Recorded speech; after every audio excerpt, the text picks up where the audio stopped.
मुंबईतल्या मसुराश्रमात श्रद्धा परंपरा आणि सांस्कृतिक जागृतीचा भव्य संगम पाहायला मिळाला। निमित्त होते ब्रह्मचारी विश्वनाथजी महाराज यांच्या जन्मशताब्दीचे आणि याच निमित्तानं आश्रमात विशेष घरवापसी कार्यक्रमाचे आयोजन करण्यात आले। वैदिक मंत्रोच्चार आणि शास्त्रोक्त विधीनुसार अनेकांची घरवापसी करून त्यांना पुन्हा हिंदू धर्मात सन्मानाने स्थान देण्यात आले। या भव्य कार्यक्रमाला स्वामी भारतानंद सरस्वतीजी प्रमुख अतिथी म्हणून उपस्थित होते, तर कांदिवलीचे आमदार अतुल भातखळकर देखील या सोहळ्यास विशेष उपस्थित होते। स्वामी भारतानंद सरस्वतीजी यांनी सांगितले की मसुराश्रमात घरवापसी परंपरा स्वातंत्र्यपूर्व काळापासून सुरू आहे आणि जे लोक काही कारणांमुळे आपल्या मूळ संस्कृतीपासून दूर गेले होते त्यांना पुन्हा सनातन परंपरेत आणण्याचा हा आध्यात्मिक प्रयत्न आहे। यावेळी आमदार अतुल भातखळकर यांनी सांगितले की छत्रपती शिवाजी महाराजांनी सुरू केलेल्या शुद्धीकरणाच्या परंपरेतूनच अशा उपक्रमांना प्रेरणा मिळते आणि हिंदुत्व व सनातन संस्कृती मजबूत करण्यासाठी असे कार्यक्रम पुढेही सुरू राहतील। मसुराश्रमात झालेला हा कार्यक्रम परंपरा, श्रद्धा आणि सांस्कृतिक ओळख मजबूत करणारा महत्त्वाचा संदेश देणारा ठरला।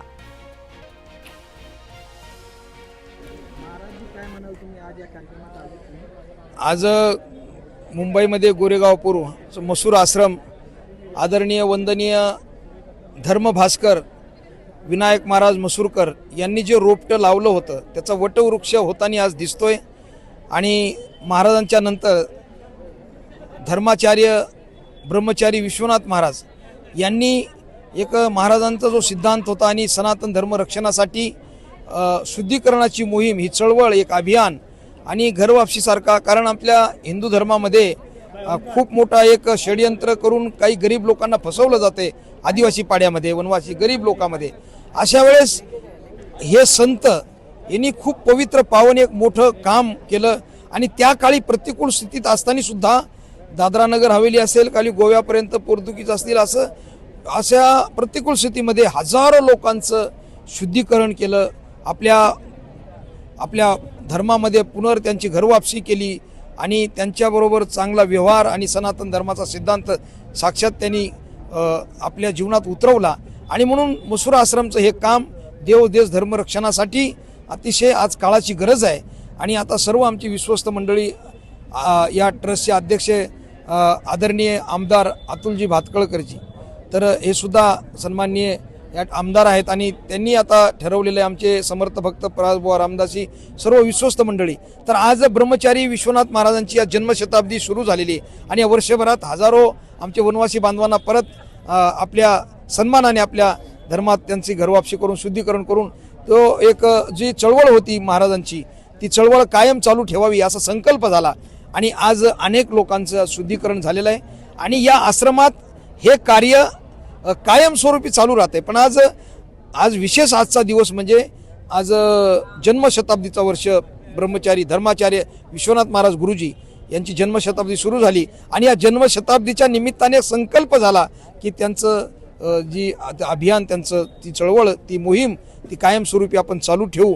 आणि म्हणून आज आदिवासी बांधव असतील, काही मुस्लिम समाजाचेही मुलं व त्यांची आम्ही शुद्धीकरण परत एकदा, ते सनातनीच आहेत, त्यांची घरवापसी करून त्यांना विधिवत त्यांचं पूजन, होम, हवन सर्व करून त्यांचं नामकरण करून त्यांना प्रमाणपत्र देऊन असं ही चळवळ आज मोठ्या प्रमाणात या ठिकाणी झालेली आहे आणि ही चळवळ कायम चालू राहील असं मला पूर्ण भरोसा आहे। आज ब्रह्मचारी विश्वनाथजी गुरुजी यांचं जन्मशताब्दी वर्षानिमित्त हा महोत्सव घेण्यात आला। या कार्यक्रमाच्या माध्यमातून वर्षभर या मसुराश्रमाचे जे कार्य आहे, शुद्धीकरणाचं कार्य, परत आपल्या धर्मामध्ये सगळ्यांना सामावून घेणं, हे जे कार्य आहे हे मोठ्या प्रमाणावरती परत सुरू व्हावं या दृष्टिकोनातून समाजाला प्रबोधन करण्याकरता हा कार्यक्रम घेण्यात आला।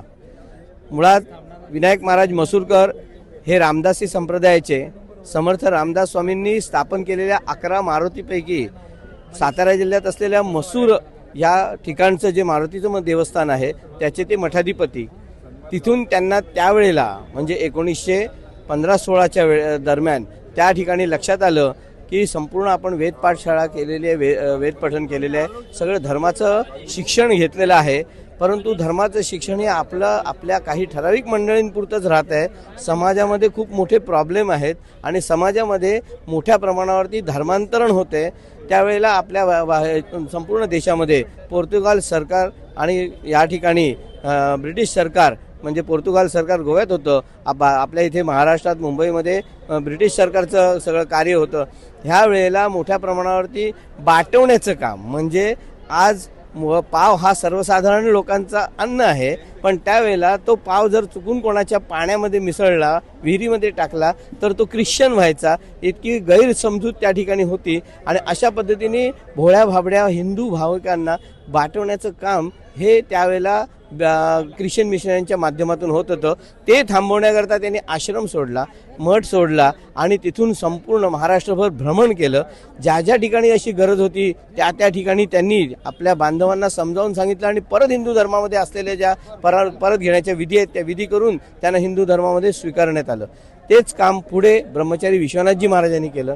ब्रह्मचारी विश्वनाथजी महाराज ह्यांचा जन्म तसा मंडलेश्वर मध्य प्रदेशमधला महेश्वरच्या पुढे मंडलेश्वर आहे, त्या मंडलेश्वरमधला त्यांचा जन्म. विनायक महाराज मसूरकर असं सर्वत्र ज्यावेळेला प्रवास करत होते त्यावेळेला त्यांना अनेक कार्यकर्त्यांची गरज होती, म्हणण्यापेक्षा शिष्यांची गरज होती. ते प्रत्येक ठिकाणी आव्हान करायचे की तुम्ही तुमची मुलं आमच्या ह्या कार्याकरता द्या. तसंच ब्रह्मचारी विश्वनाथजी महाराज ह्यांना सुद्धा त्यांना समर्पित करण्यात आलं होतं आणि त्यांनी ह्या पुढचा धुरा आत्तापर्यंत वाहिलं. त्यांचं हे जन्मशताब्दी वर्ष आहे. असं हे कार्य आपण अखंड चालू ठेवलेलं आहे. जय श्रीराम.